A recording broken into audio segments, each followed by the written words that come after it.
दुनिया के कोने में जैसे ही दो सबसे अमीर देशों के नेताओं ने व्यापार युद्ध के दौरान दक्षिण अमेरिका शहर ब्यूनस आयरस में एक साथ खाने पर बैठे अपने बीच तनाव को शांत करने की कोशिश की, अमेरिका $200 बिलियन के चीनी आयात पर 10 से 25% तक कर बढ़ाने में 90 दिनों की देरी करेगा। ठीक उसी दिन 1 दिसंबर उत्तर अमेरिका देश कनाडा में वैंकूवर हवाई अड्डे पर एक घटना शुरू होने जा रही थी जो उन दोनों देशों के बीच फिर से तनाव को बढ़ाने वाली थी। हांगकांग से आने वाले और मेक्सिको के लिए कनेक्टिंग फ्लाइट पकड़ने वाले यात्रियों से निवेदन है कि कृपया गेट 81 पर जाएं। उनमें से एक थी 46 वर्षीय वानजू मैंग, चीनी कंपनी हुआवे टेक्नोलॉजी की वित्तीय अधिकारी और संस्थापक रैन ज़ेनफेई की पहली पत्नी जून मैंग की बेटी, जिसका उपनाम 16 साल की उम्र में उसने विचित्र रूप से अपनाया अपने पिता के उपनाम की बजाय। जैसे ही वो अपनी कनेक्टिंग फ्लाइट पकड़ने जा रही थी, कनाडाई अधिकारी अमेरिका के दबाव में वानजू मैंग, आपको गिरफ्तार किया जाता है। अगर मैंग के खिलाफ आरोप साबित हो जाते हैं तो उन्हें अमेरिकी कानून के तहत 30 साल तक की सजा हो सकती है। कनाडा सरकार अब मुकदमे द्वारा एक जज को समझाने की कोशिश करेगी, इन्हें अमेरिका प्रत्यर्पित किया जाए। वानजू मैंग, जिसे सबरीना मैंग और कैथी मैंग के नाम से भी जाना जाता है, को पता था कि अगस्त 2018 से उनकी गिरफ्तारी के लिए वारंट निकल चुका था और अप्रैल 2017 से हुआवे के खिलाफ भी आपराधिक जांच जारी थी। मैंने अमेरिका भी आना छोड़ दिया, यहाँ तक कि अपने बॉस्टन में पढ़ते बेटे से भी मिलने नहीं गई। उन्हें ये उम्मीद ही नहीं थी कि उन्हें कनाडा में गिरफ्तार किया जाएगा, पहले क्योंकि वो एक अलग देश है और दूसरा कि मैंग वहाँ की 2009 तक नागरिक रही हैं। मैंग के खिलाफ आरोप 5 दिनों बाद लगाए गए उनकी जमानत सुनवाई पर। श्री मैंग एक खोखली कंपनी चलाते हैं जिसका नाम स्काईकॉम है, जो कि हांगकांग में स्थापित है, जिसके जरिए अमेरिकी प्रतिबंधों का उल्लंघन हुआ है। ईरान को अमेरिकी उपकरण बेचे गए हैं। अभियोजक के अनुसार मैंग ने 2013 में अमेरिकी बैंकों से भी झूठ बोला था, जिससे हुआवे अमेरिकी व्यापार प्रतिबंधों को दरकिनार करने में सक्षम हुई।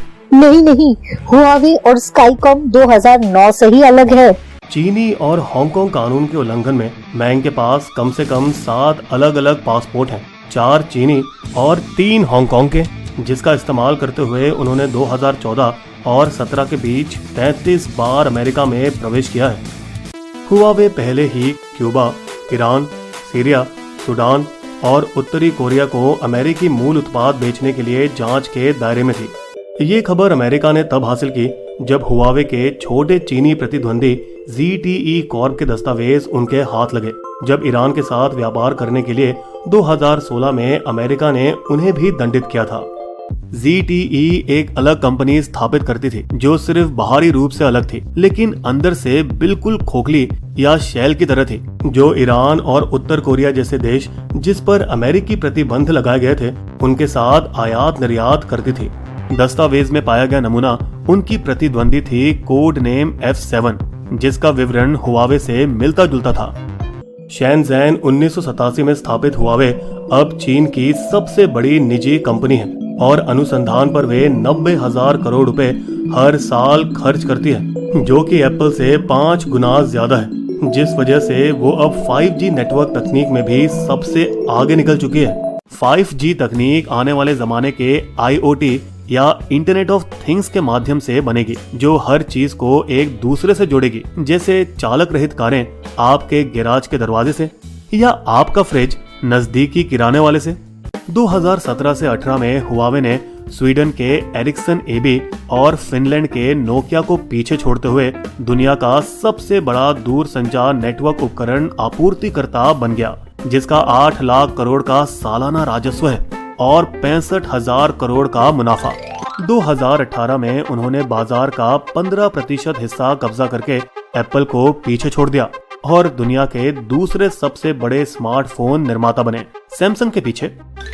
लेकिन मीडिया शर्मीली रैन ज़ेंगफई कम्युनिस्ट पार्टी के कई सालों से सदस्य रहे हैं और उन्हें चीनी सरकार द्वारा अरबों डॉलर की सहायता मिलती है। अमेरिका और अन्य देश चिंतित हैं कि हुआवे को चीन सरकार के लिए जासूसी करने पर मजबूर किया जा सकता है, खासकर एक नया कानून पेश किए जाने के बाद। सरकार के अनुरोध पर सभी चीनी कंपनियों को देश की सहायता करने की आवश्यकता है। यहाँ तक कि जिन देशों ने ट्रंप के शुल्कों का विरोध किया था वो भी अब डर के मारे हुआवे को अपने देश में 5G तकनीक प्रदान करने से दूर रखने के लिए अमेरिकी प्रतिबंधों की नकल कर रहे हैं, जबकि जापान ने सरकारी कर्मचारियों को किसी भी हुआवे उपकरण उपयोग करने से मना कर दिया है। न्यूजीलैंड, ऑस्ट्रेलिया, ब्रिटेन के ब्रिटिश टेलीकॉम, फ्रांस के ऑरेंज और कनाडा ने 5G से उन्हें प्रतिबंधित कर दिया है। हालांकि हुआवे 50 सबसे बड़ी टेलीकॉम देने वालों में से 45 का 4G सप्लायर है और इतने सारी बाधाओं के बावजूद 2018 में उन्होंने 5G के 26 कॉन्ट्रैक्ट हस्ताक्षर किए हैं। भारत, जो कि अपने बड़े प्रतिद्वंदी से हमेशा प्रेम घृणा संबंध रखते हैं, 5G परीक्षणों में भाग लेने के लिए उसने हुआवे और ZTE को शुरू में आमंत्रित नहीं किया था, लेकिन बाद में हुआवे, जो कि भारत में 1999 से है, उसको बुलाया गया। हालांकि अमेरिका की तुलना में बड़ा बाजार होने के बावजूद मूल्य पर ध्यान देने वाली भारतीय टेलीकॉम कंपनियां चीनी कंपनियों को ज्यादा पसंद करती हैं, क्योंकि उनके उत्पाद यूरोपीय कंपनी की तुलना में 15 से 25% सस्ते हैं और वे भारत को सस्ता वित्त उपाय भी प्रदान करती हैं। ब्रिटेन की खुफिया एजेंसी GCHQ हुआवे के साथ काम कर रही है ताकि उसे यकीन हो सके कि कोई अनधिकृत पार्टी नेटवर्क का फायदा न उठा सके। ब्रिटिश खुफिया को संतुष्ट करने के लिए और 8,000 करोड़ बड़ी 5G बाजार में अपने पैर सुरक्षित करने के लिए हुआवे ने अपने बैनबरी ऑक्सफोर्डशायर द सेल प्रयोगशाला में उन्हें पूरा प्रवेश दे रखा है। हम 2 बिलियन खर्च करेंगे और GCHQ द्वारा दिए गए हम सभी तकनीकी मांगों को पूरा करने के लिए सहमत हुए हैं ताकि उन्हें हमारे उत्पादों के बारे में पूरी तरह से सुरक्षित महसूस हो।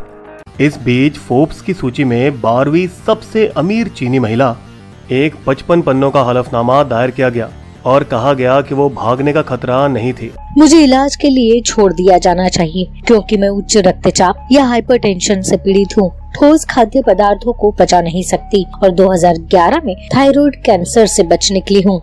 3 दिनों की सुनवाई के बाद एक ब्रिटिश कोलंबिया न्यायाधीश ने फैसला सुनाया। जमानत 10 मिलियन कनाडाई डॉलर पर रखी गई है। मैंग का समर्थन करने के लिए बहुत सारे चीनी कनाडाई, जिसकी 18 लाख की संख्या देश की 5% से ज्यादा है। चीनी पर्यटकों के लिए भी कनाडा अब एक अहम देश बन चुका है, दूसरे स्थान पर अमेरिका के पीछे। लेकिन जब तक अमेरिका में उनके प्रत्यर्पण होने की सुनवाई खत्म नहीं हो जाती है, उन्हें कुछ नियमों का पालन करना होगा। टखने पर कंगन पहनने होंगे जो हर वक्त उनकी लोकेशन बता सके। उनके सारे पासपोर्ट आत्मसमर्पण करने होंगे। वैंकूवर और उनके उपनगरों के इलाकों में ही रहना होगा और रात 11 बजे और सुबह 6 बजे के बीच अपने 2 वैंकूवर घरों में से एक में खुद को सीमित रखना होगा। चीन, जो अब तक केवल आवाज कर रहा था, उन्हें तुरंत रिहा करो वरना अंजाम बुरा होगा, अपने शब्दों पर अब अमल किया। पूर्व कनाडाई राजनयिक माइकल कोवरेज, जो बीजिंग में उत्तर पूर्व एशिया सलाहकार के रूप में काम करते थे, उन्हें गिरफ्तार कर लिया गया।